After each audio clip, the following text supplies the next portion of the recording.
what we're experiencing and what we're worrying in Venice, that these exceptional high tides and conditions are becoming less and less exceptional. Shaping the City program in New Orleans looked into the theme of designing for climate emergency, and it brought together different actors, both from New Orleans as well as from Venice and different places across the world, looking into designing effective solutions to preserve the future of cities. Nano Project was a beautiful crafted installation that allowed a broad audience to understand the complexity of the situation in New Orleans and the connection that the city of New Orleans has with Venice. Through exhibition making, we want to share about how architecture can help in finding solutions for people living in different parts of the world to have a better future.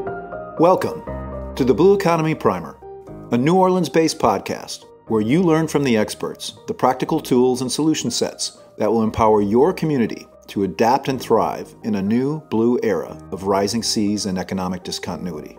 For this episode, I have the special pleasure of being on site in Venice, Italy, to have a conversation with Lucia Pedrana and Hadi El Hage, exhibition leaders and representatives of the European Cultural Center, or ECC, a cultural organization founded in 2002 by the Dutch artist René Rietmeyer. The ECC has organized and hosted over 50 contemporary art, design, and architecture exhibitions worldwide, as well as hundreds of meetings, workshops, symposiums, and other cultural events. They also publish books, catalogs, and documentary videos, offering comprehensive educational programs for those interested in cultural exchange. Their recent work on coastal community resilience has helped highlight New Orleans' role as a frontline, at-risk city facing the land loss, flooding, and storm damage challenges of the growing global climate crisis. Lucia and Hadi, thank you so much for your great work and for joining us on the Blue Economy Primer. Can you please introduce yourself to our audience? Thank you, Greg. It's a pleasure for us to be here today. My name is Lucia Pedrana, and for the European Cultural Center, I'm the head of university relations. So I coordinate together with the rest of the team the relationships and the project we present in Venice and elsewhere in collaborations with research centers and academic institutions internationally. Hadi? Greg, thank you so much. My name is Hadi El Hage. I'm an architect and urban planner. I work together with Lucia with universities and research centers to present their projects, but as we curate and organize public programs in Venice and internationally, like the ones that we have done in New Orleans in 2023. Wonderful. Lucia, I first learned about the work of the ECC through your partnership with Terry and Ian Dreyer of Nano Architecture in New Orleans. The conference that the ECC co-hosted in New Orleans last October was extraordinary, highlighting the shared challenges and critical links between cities like Venice and New Orleans. Can you tell us a bit more about how you became aware of Nano's Submerged Experience work and how it came about that their work became part of the ECC Time, Space, Existence exhibition? Sure. So the ECC organizes every year a biennial exhibition in Venice in parallel to La Biennale di Venezia. And every second year is art or architecture focused.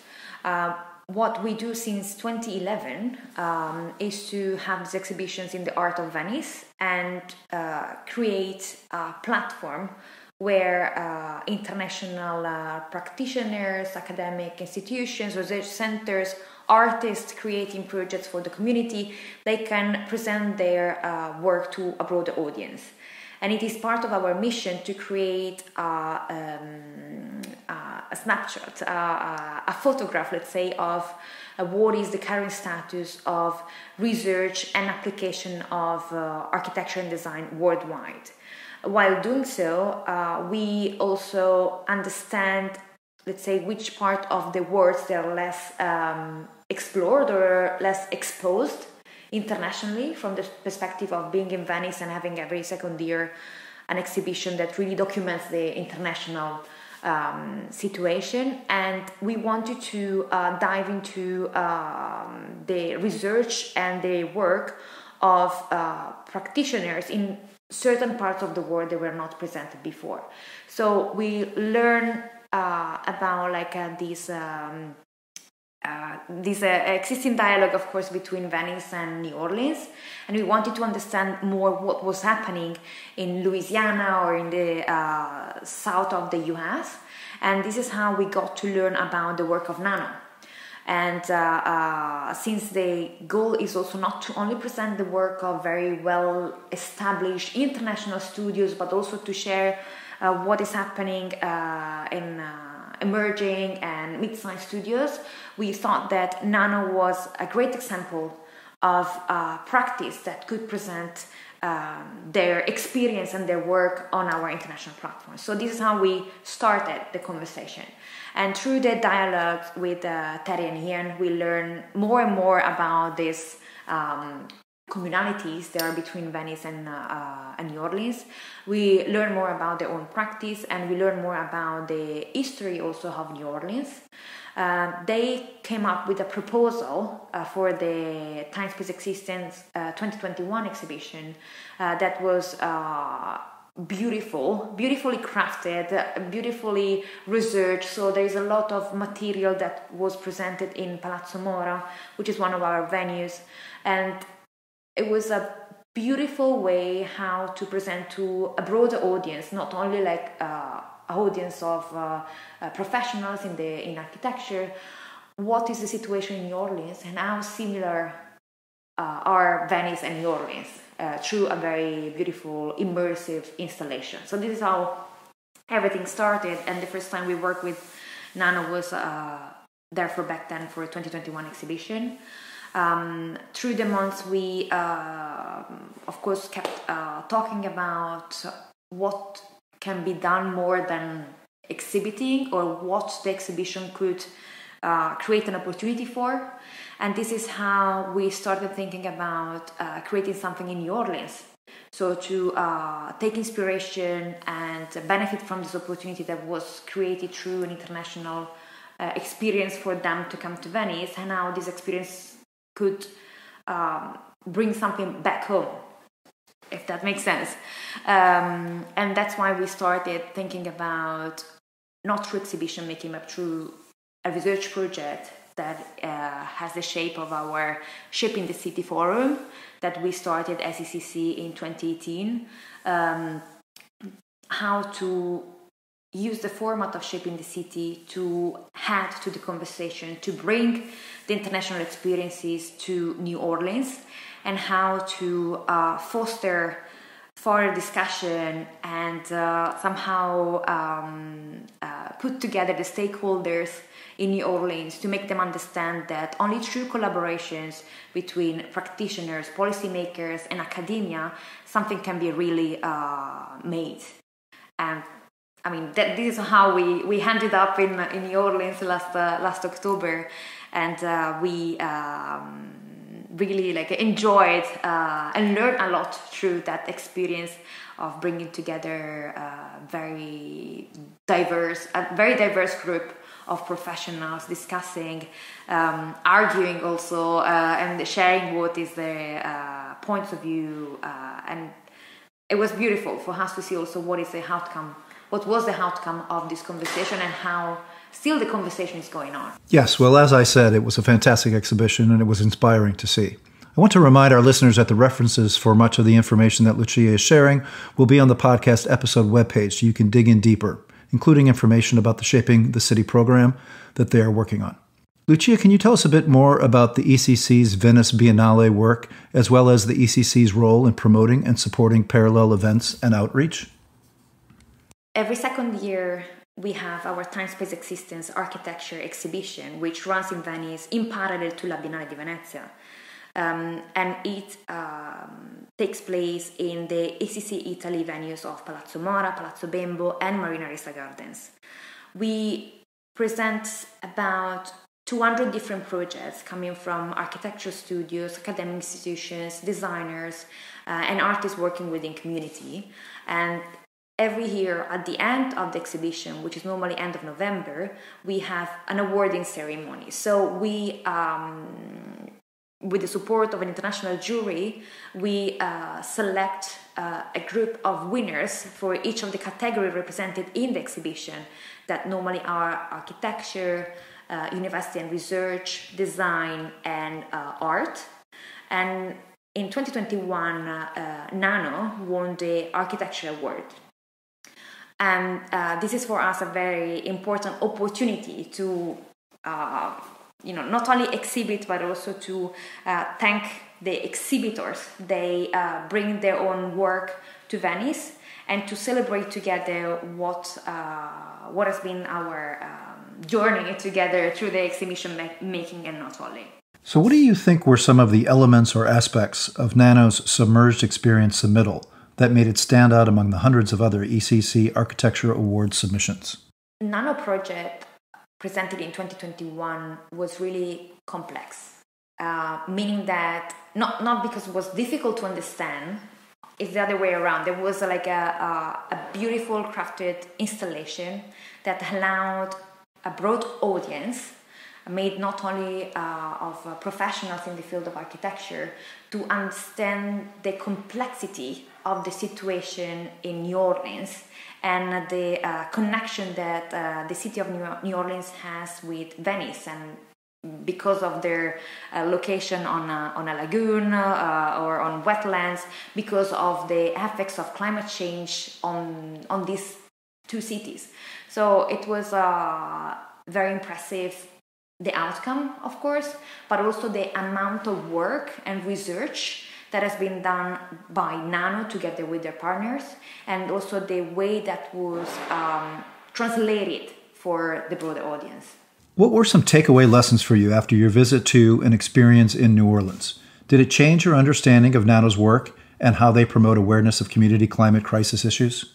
Being in New Orleans and surely like spending time with Nano, with Ian and Terry was amazing for us, because we absolutely understood better how they are part of the community and how they see their practice as a tool also like to create something positive, create an impact for the community they live in and they are part of. So their activist, let's say, approach, that was something that we could sense before for sure, but that we definitely understood while being with them in New Orleans. What are the techniques, processes, and theory of change that the EC seeks to apply in your work? Through exhibition making, we work on collecting diverse and international group of projects and experiences that they come from different parts of the world, and they relate to, relating to very similar issues.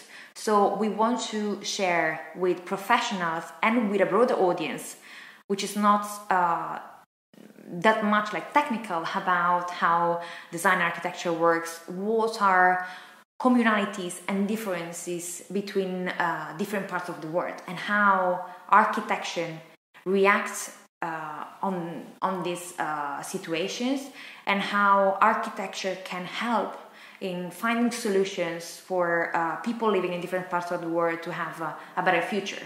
Like so many of the communities in the Venetian Lagoon and the Po River Delta, Louisiana's coastal communities are facing annihilation. How do you see the ECC's work and others helping to protect or delay the perhaps inevitable disappearance of these unique cultural centers of excellence? In Venice, there are like different institutions that they are specifically focused on preserving the community, preserving like the excellencies of the region. The ECC doesn't have that specific role, but what we do is to enhance as much as possible what is their activities and connecting them with the international situation, international scene.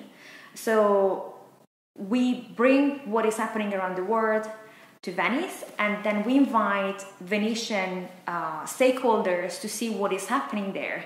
And we do our best to foster collaborations between local and internationals. This is very much highlighted within the exhibitions that ECC does here in Venice, but also through the public programs that we organize, including Shaping the City Forum, where we curate conversations between architects, planners, designers, as well as policymakers, all together in one conversation to discuss key issues around our cities. We have done this program many times in Venice and internationally, and the latest one that we mentioned was in New Orleans, that really addressed a very important issue, which is common between both Venice and New Orleans, which is all about designing for the climate emergency. With the ECC's commitment to cultural awareness, how do you see at-risk cultural centers like Venice and New Orleans moving forward and/or cooperating to become more resilient in the face of the climate crisis? The climate change is among the most significant challenges that are facing many cities all over the world. Venice in the North Adriatic and New Orleans in the Gulf of Mexico are, highly subject to sea level rise and different threats, different climate threats. Both cities with their unique geographies, with their unique culture, with their unique history and architecture, are notorious for the climate change risks that they are facing. As ECC, we decided to host a public program, to curate a public program in New Orleans to address these topics and to acknowledge the necessity to work all together across different disciplines in order to fight this climate emergency. Could you please tell us a little bit more about the Shaping the City program? Yes. Shaping the City program in New Orleans looked into the theme of designing for a climate emergency, and it brought together different actors, both from New Orleans as well as from Venice and different places across the world. We were looking into designing effective solutions to preserve the future of cities, and then through different approaches, and we looked at that into different themes. So the first conversation that we've had was a comparison between New Orleans and Venice, where we discussed all the commonalities and the differences of how Venice is dealing with water and Venice is coexisting with water, and as well as how New Orleans has fought to stay, given all the extreme events that has happened in the past.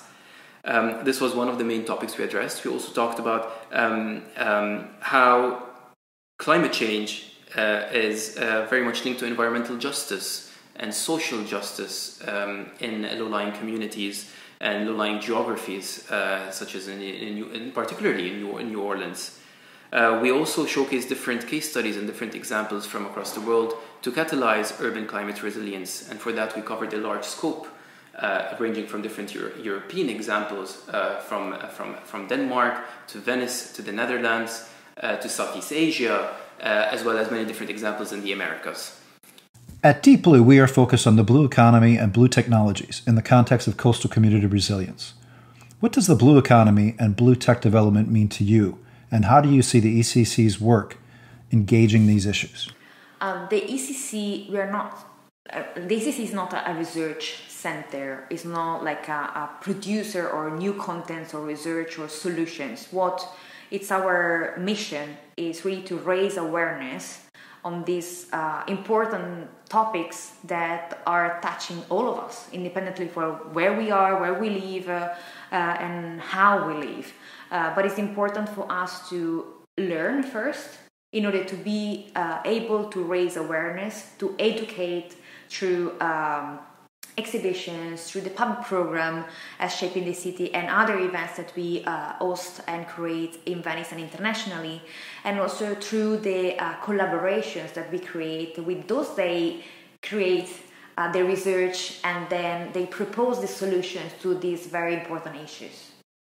To add to that, we consider that ECC, and in particular Shaping the City project, as a place of dialogue, a lieu of dialogue or exchange, where we connect with a unique global network of leaders in the field that are striving to make the cities healthier, more equitable, and environmentally sustainable.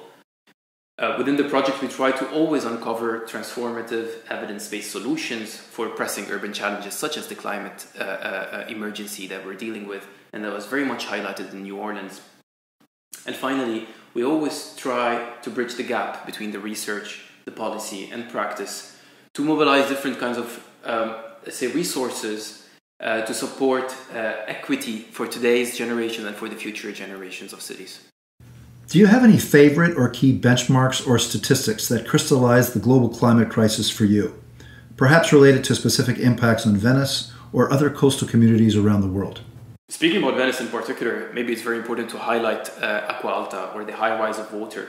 So it's a natural phenomenon that has always been there in Venice, and it's a feature of the Venetian life that has always existed and will continue to exist. Acqua alta is a tidal event that has a very short duration. It happens in particular seasons across the year, where there's the low tide and the high tide, and that leads to the high rise of water, or acqua alta, across the different parts of the city. Now, what we want to say is that it could be dangerous in many different situations and different years, and this is what happened in 2019. So this happened a few years ago, where the water rose for almost 2 meters in particular, and this created a large threat to the city and to the citizens that are living in Venice. Yeah. I mean, there was like in 1966, like what they call like acqua granda, which is really like a huge amount of water, literally. That was like one of the most recent events that made everybody understand like the risk that the city is at. But the 2019 that Hadi just mentioned is for sure something closer to us, because it's really, really recent. And that experience for sure got everybody quite scared because of the level of the water, the fires that were around the city, the difficult for fire police and ambulances to reach the people in need, and the unpredictability of what would have happened next. Because as Adi mentioned, normally the acqua alta is a quite short in time phenomenon, so you know that it's coming, but it's also leaving quite soon. And in that occasion, in November 2019, that was not leaving. So and that was not only the acqua alta itself, but was a combination of factors. So different weather conditions that are linked to a climate change that created that situation. And what we're experiencing and what we're worrying in Venice, that these exceptional high tides and conditions are becoming less and less exceptional. So we are, like kind of getting ready, or we have to get ready to extreme weather conditions that were not there before.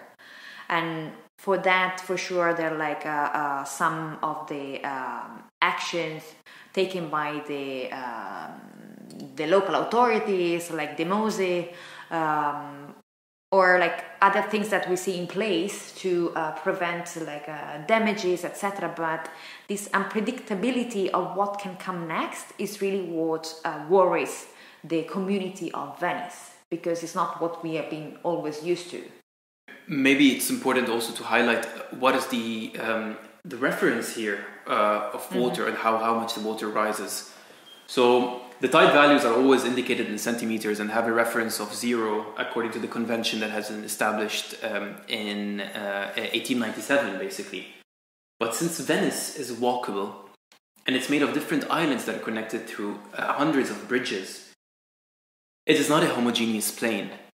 So the same tidal events occurs in different points in the city in a variable way, depending on the height of the pavement and the height of the ground.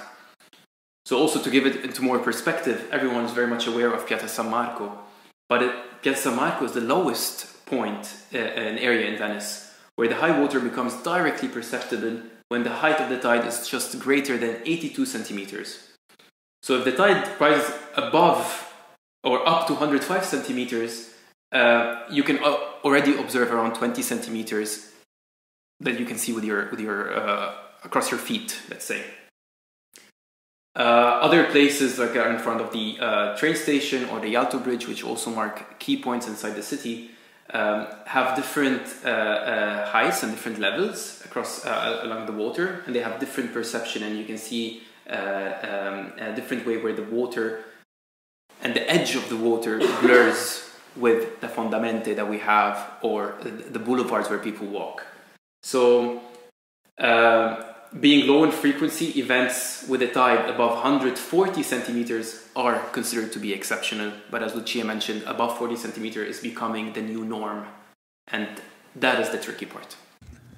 What are some key policies, technologies, or project types that you are watching come online that could be important new tools for coastal community resilience, cultural preservation, and disaster response? So as an architect and urban planner, I am also very much interested in different kinds of research.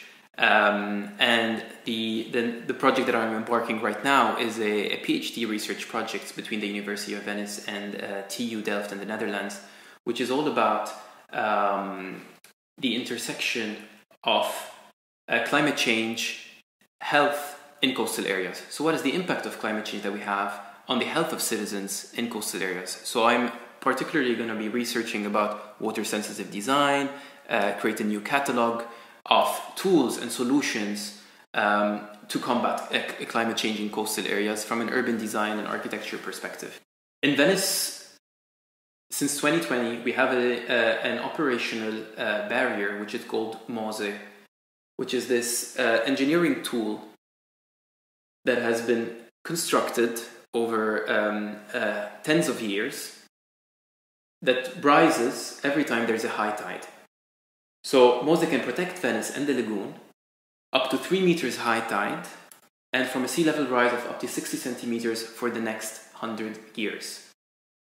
This engineering solution or barrier consists of 78 mobile gates which separate the Venetian lagoon from the Adriatic Sea and defends Venice from these exceptional tides that we spoke about and the destructive tides that can really destroy the entire ground floor. MOSE is located into the 3 inlets of the Venetian lagoon. So there are 3 doors, let's say, where water passes from the Adriatic towards the lagoon. And that is where those mobile barriers that go up and down and are monitored by engineers, hydraulic engineers, they go up and protect the city from all exceptional tides that we're speaking about. So we'll be sure to have some more information about MOSE. What does MOSE stand for, or where does the name come from?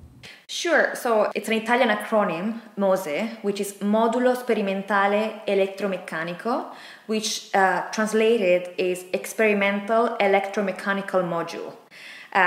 But there is also like a second meaning to the MOSE, which is related to the biblical character Moses, which was the character who saved the people from the waters. So, of course, there is a lot of irony about it, but it's a true story. That's great. Thank you. So what is next for you all? What are you most excited about in your personal and professional journeys? For me now, it's 10 years that I work and collaborate with the European Cultural Center. It has been and it still is a great journey, especially because when you come from a background like mine in the history of art and arts management, you do not really realize how many opportunities can come from exhibition making and how exhibition making can be an important tool to have an impact on the society somehow.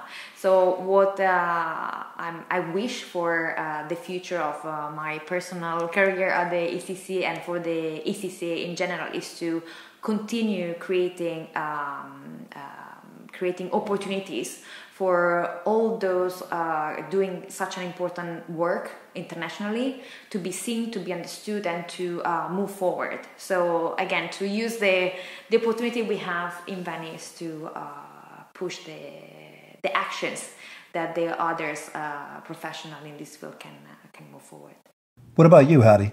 Being part of ECC has opened many doors, and I'm very much excited about the next projects that we're gonna do in 2025 with the European Culture Center, whether it's the exhibition that's gonna happen in Venice or other public programs through Shaping the City platform in Venice and internationally. What I am very much interested about is how I'd like to merge and mix between my research hat, let's say, working on those topics in particular, and the idea of exhibitions and public programs, and how can I leverage exhibitions in order to influence policymakers and decision makers in order to make the right decisions and actions in the issues that I'm interested about, which is all about water, coastal communities, and bolstering our cities against the climate emergency. At the moment, we are working on the next edition of Time Space Existence, which is going to take place next year in parallel to La Biennale Architettura 2025, and it's going to run from May 10th until November 23rd. So this is the moment where the entire team is collecting proposals for the exhibition and the public program. So we are really excited about what the program next year is going to look like. Well, I want to thank you both so much. It's been such a pleasure to be visiting Venice again and catching up with you after your visit to New Orleans, which really was important and exciting for me, as well as many other participants that I know. I certainly appreciate this opportunity to learn more about the ECC firsthand. Thank you for your time, and I'll certainly look forward to staying in touch, continuing the conversation, and finding ways to collaborate in the future. Thank you so much, Greg. Thank you. Thank you for joining us on the Blue Economy Primer. If you enjoyed today's podcast, don't forget to subscribe on your favorite podcast platform. Please help us spread the word, and be sure to visit our website at www.deepblue.academy, where you can find all of our available episodes, access important links and supporting information for each episode, send us your comments and/or suggestions for potential guests and topics, get more information about our community engagement initiatives, and join our mailing list, as well as make a much appreciated tax-deductible donation to support our nonprofit education and research mission. Thanks again to the Dan Lucas Memorial Foundation and the Pontchartrain Conservancy for their critical financial and institutional support. Until next time, when we meet again on the ever-expanding horizon of the Blue Economy.